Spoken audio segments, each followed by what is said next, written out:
आपने स्क्रिप्ट पढ़ा, आपको अच्छा लगा, मोमल ने भी बोला कि उसके डायरेक्टर ने बोला कि मैंने सुना कि यमुना को स्क्रिप्ट अच्छा लगा है तो बस मैं कर रहा हूँ। क्या चीज़ थी स्क्रिप्ट में एक जो आपको इतनी अट्रैक्ट की कि आपने सोचा मुझे ये करना है? महजबीन का कैरेक्टर, अब्दुल्ला और महजबीन का इंटरेक्शन, और इस तरह के स्क्रिप्ट्स जो है ना वो बहुत कम बनते हैं। मुझे पता है, पिछले 8 साल से मैं काम कर रही हूँ, मुझे पता है किस तरह के स्क्रिप्ट्स, 10 स्क्रिप्ट्स में से एक स्क्रिप्ट पसंद आता है मुझे। तो अगर इस तरह की कोई ट्रीट मिल रही हो ना तो उससे फ़ौरन पकड़ लेना चाहिए। मैंने उसको फ़ौरन ले लिया। और फिर बिलाल नहीं मान रहा था, बिलाल ने तो बड़े नखरे दिखाए भाई। खैर फिर फारूक भाई, कॉल की कि भाई बिलाल नहीं नहीं नहीं नहीं नहीं नहीं नहीं नहीं आपने यमुना जादू नहीं चलाया? नहीं नहीं नहीं, आई डोंट थिंक सो कि वो बिलाल ने वो बाय भी करता, क्योंकि he is very definite about his I think script selection. लेकिन ये कि फिर हम सब ओके हो गए सब इसके लिए। 8 साल में पहली बार महजबीन का कैरेक्टर जिस तरह है ना, जितना प्यारा और मासूम है, मैं अमेरिका में थी, मैंने वो 3 किस्तें पढ़ी थी और मैं तो I fell in love with that character. और मैंने ये कोशिश की कि जो व्यूअर्स हैं उनको भी मोहब्बत हो जाए, क्योंकि मासूम लोग जो है ना, मैंने रियल लाइफ देखते हैं, मैं तो देखे इस तरह के कैरेक्टर, तो वो उस तरह। Thank you thank you. Bilal आप क्यों हेजिटेंट थे? आपने भी बोला कि मैं थोड़ा हेजिटेंट थी इस ड्रामा करने में, क्यों? क्या था इसमें जो आपको थोड़ा सा शक था कि मैं करूँ नहीं करूँ? मुझे एज सच शक नहीं था, बट थोड़ी सी कन्फ्यूजन मुझे थी बिफोर साइनिंग इट, बिकॉज थोड़ा अनयूजुअल सा स्क्रिप्ट है ये। कैरेक्टर्स बड़े ऑफ बीट हैं, हीरो हीरोइन नहीं है हम लोग, टिपिकल जो होता है अमूमन प्लेज में। तो उस पॉइंट से जब मैं सोच रहा था, मुझे थोड़ी सी फीलिंग थी कि ये शैल आई डू इट और नॉट, वो एक कंसर्न था। But then I met my director Farooq friend, उनसे जब मुलाकात हुई, जो मेरे कंसर्न से क्रिएटिव जो वो चीज़ें थी वो क्लियर हो गई। And I was looking for something light hearted start से, and I wanted to do something light hearted, थोड़ा सा जो फोर्स्ड कॉमेडी ना लगे, बट जिसको हम ब्लैक कॉमेडी, डार्क कॉमेडी वाला जॉनर कहते हैं, मैं उस तरह का स्क्रिप्ट ढूंढ रहा था। वो फ्लेवर मुझे इस स्क्रिप्ट में नज़र आया।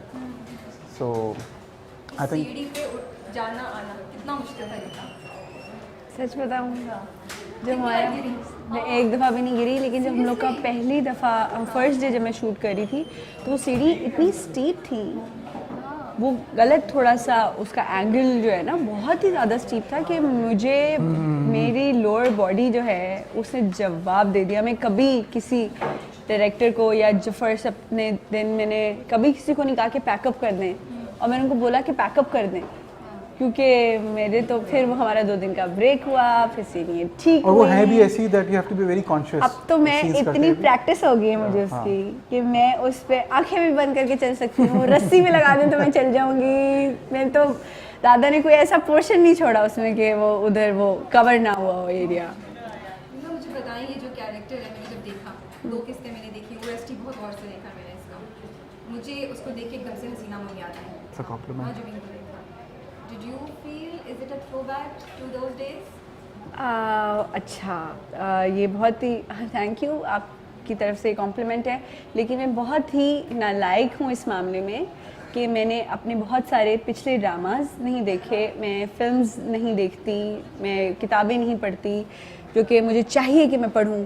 तो मैंने अगर देखा होता तो शायद मैं रिलेट कर पाती। तो ड्रामा जितना मैंने देखा है, मुझे लगता है ड्रामा एक तो बड़े इंपॉर्टेंट इश्यूज़ को कर रहा है। तो वही जो आपने बोला, जो लोग थोड़े से मिसफिट होते हैं, उसके साथ साथ adult beating in our families, not just husband and wife, but family members में जो कोई भी हो सकते हैं वो, और थर्ड मैरिज में जो एज डिफरेंस है। आप दोनों क्या होप कर रहे हैं कि इनमें से क्या मैसेज सबसे ज़्यादा कम्युनिकेट कर पाएँ ऑडियंसेस को, या it's just a different script for both? अच्छा, फर्स्ट ऑफ ऑल इसमें मल्टीपल ट्रैक्स चल रहे हैं, और जितने भी ट्रैक्स हैं, मेरा अगर ये जो एडल्टहुड वाला ड्यूस वाली जिसकी आप बात कर रही हैं, फादर और सन का रिलेशनशिप जो कि अमूमन होता है, जिस पे हमने इतना नहीं कभी ड्रामे बनाए या फिर इतनी बात नहीं की है, तो एक वो वाला एंगल है। एज यू सेड, वो अतीका जी का एंड उमैर भाई का जो एंगल है, that is also very different. I am not expecting any specific track to get clicked, मैं इस तरह नहीं देखता हूँ प्रोजेक्ट को। मुझे पता है कि overall it's all about story at the end of the day. It's not about me, Bilal Abbas, Yamuna Zaidi, it's about story. और अगर वो चीज़ लोगों को क्लिक करे और कैरेक्टर्स रिलेट कर जाएँ, आई थिंक वो ओवरऑल पैकेज वो मैटर कर रहा होता है। ट्रैक्स जहाँ तक सवाल है, मुझे लगता है हमारा track it's very light hearted, वो एक फ्रेश एयर की तरह एक डिफरेंट चीज़ वो है। उमैर भाई और मेरा जो ट्रैक है that is also very different. And इस यमुना का और उमैर भाई का जो ट्रैक है that is also something which is very unexpected और वेरी इंटरेस्टिंग। सो वो जो सीन है जिसमें आपकी काफ़ी पिटाई होती है, काफ़ी दफ़ा आई थिंक शायद, how difficult was it to shoot? वाकई आप लोगों ने किया ये एक्चुअली या बस? हम लोग ने चीट नहीं किया था उस सीन को, बिकॉज वो उस वक्त पता नहीं कि उस वक्त दिल किया मार खाने को। हाँ, हमने चीट नहीं किया। But that must have been a very intense scene, a very intense situation to shoot, नहीं? आई नो, बट अगर वो उसको वैसे अगर शो नहीं करते तो वो फिर वो नज़र भी आता है स्क्रीन पे। मैं इस तरह से बात देखता है हूँ। Bilal, very nice. और कितनी बार रीटेक हुआ? रीटेक्स इससे ज़्यादा नहीं हुए थे, होने because, चाहिए थे। किस चीज़ का बदला ले रही है? मगर उस दिन लकीली नहीं हुए थे because we were in the flow.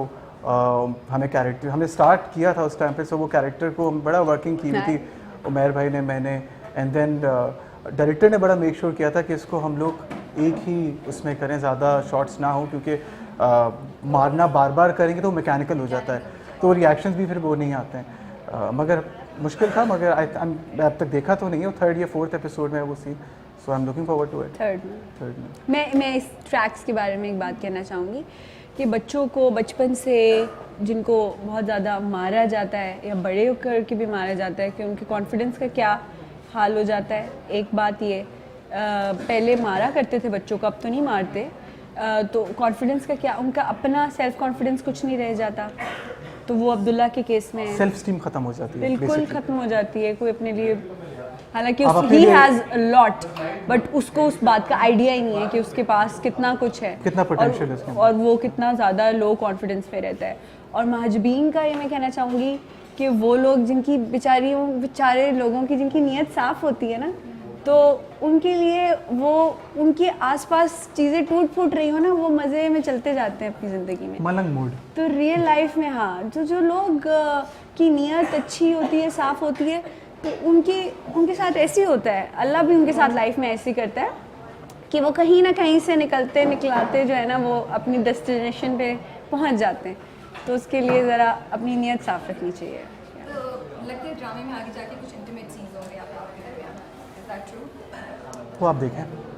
मुश्किल था वो करना सीन्स, थोड़ा सा uncomfortable? I think as an actor वो अगर आपकी कैरेक्टर को लेकर अंडरस्टैंडिंग हो तो और वो ये मैं समझता हूँ एक्टर के पॉइंट ऑफ व्यू पे डिपेंड बहुत करता है। कोई सीन मुश्किल या आसान नहीं होता है, it's just how you see it.